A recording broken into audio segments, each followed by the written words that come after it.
मनोज तिवारी के घर में 5.5 लाख की चोरी हो गई है। अखिलेश यादव के ऊपर मुकदमा हो गया है। 12 मुसलमानों को गिरफ्तार कर लिया गया है और आयुषी शुक्ला को रेप और जान से मारने की धमकी लगातार मिल रही है। नमस्कार, नए भारत में आपका बड़ा स्वागत है। 2014 के बाद ही नया भारत तो बना है। मनोज तिवारी जी सांसद हैं। मनोज तिवारी जी के घर में बताइए लाखों की चोरी हो गई है और पूर्व कर्मचारी को गिरफ्तार भी कर लिया गया है।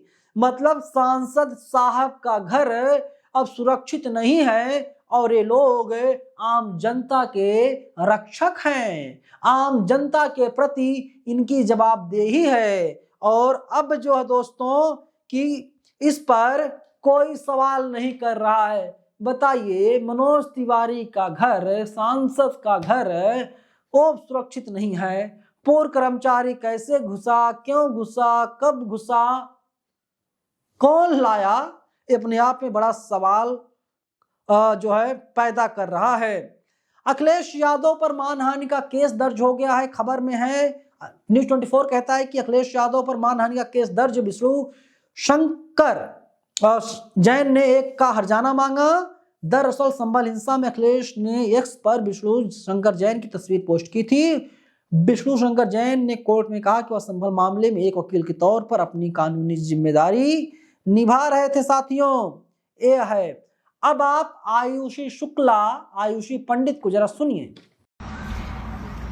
मैं मुल्ली हूँ, मैं मुसलमान हूँ, मेरे घर पर बुलडोजर चलवा दोगे, रेप कर दोगे और न जाने कितनी गंदी गंदी शब्दों का प्रयोग कर रहे हो। क्यों? क्योंकि मैं बीजेपी के खिलाफ बोल रही हूँ।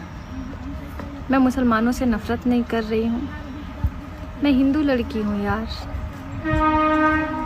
ये है इनका दोष। इस सरकार से सवाल करती है। मेरी बात हुई आयुषी शुक्ला से फोन पर अभी थोड़ी देर पहले। उन्होंने बोला कि नवीन जी, हम आपको इंटरव्यू देंगे, पूरी बातचीत करेंगे और कुछ भी हो जाए हम झुकेंगे नहीं। हमारा काम है, हम सत्ता से सवाल तो करते रहेंगे। लगातार उन्हें धमकी मिल रही है और मैं आपको बताऊं कि इनके अकाउंट को विदहेल्ड कर दिया गया था, भारत में बैन कर दिया गया था, क्योंकि लगातार सरकार से सवाल कर रही थी। और अब सुरभि ट्वीट करती हैं, जरा पढ़िए। बरेली यूपी खाली पड़े मकान में नमाज पढ़ने पर पड़ोसियों की शिकायत के बाद पुलिस ने 12 लोगों को गिरफ्तार किया। सभी को जल्द जमानत मिल गई। वायरल वीडियो लगातार हम आपको दिखा ही रहे हैं। दोस्तों, नया भारत है, राम राज्य है, 2014 के बाद का भारत। स्वीकार कीजिए, सारी चीजें चलती रहती हैं। अच्छा हुआ इनको फांसी पर नहीं लटकाया गया। अच्छा हुआ जमानत मिल गई इन लोगों को, वरना आप सब लोग जानते हैं ये देश है साहब, यहां पर सब कुछ जायज है। अदालत आदेश दे देती है। अदालत साफ तौर पर ये कहती है कि सीओ अनुज चौधरी के ऊपर मुकदमा दर्ज करो, एफआईआर करो। नहीं दर्ज होता एफआईआर, लेकिन पड़ोसी की शिकायत पर 12 मुसलमानों को गिरफ्तार कर लिया जाता है और उन्हें जमानत दे दी जाती है। मतलब पुलिस से कह रही है, पड़ोसी ये कह रहे हैं कि आपने शांति भंग किया। मतलब मुझे हंसी आ रही है। खाली पड़े मकान में अगर किसी ने वजू कर लिया, नमाज पढ़ लिया मालिक, तो शांति भंग कैसे हो गई?